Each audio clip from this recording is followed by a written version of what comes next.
আসন্ন ত্রয়োদশ জাতীয় সংসদ নির্বাচনের ওপর দেশের ভবিষ্যৎ নির্ভর করছে বলে মন্তব্য করেছেন নির্বাচন কমিশনার মোহাম্মদ আনোয়ারুল ইসলাম সরকার।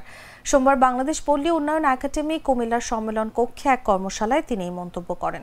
কর্মশালার বিষয়বস্তু ছিল নির্বাচন প্রক্রিয়ায় ভোট গ্রহণকারী কর্মকর্তাদের দায়িত্ব পালনে চ্যালেঞ্জসমূহ নিরূপণ ও উত্তরণের উপায়।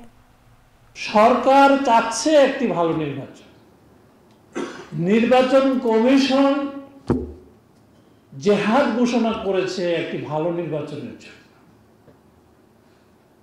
18 কোটি মানুষের প্রত্যাশা একটি ভালো নির্বাচনের জন্য।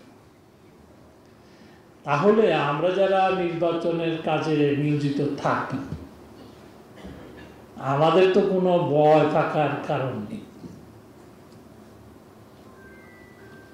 অতীতে আমরা কলঙ্কিত হয়েছি, এই কলঙ্ক মোচনের জন্য আপনারা একজন সৈনিকের ভূমিকা পালন করবেন।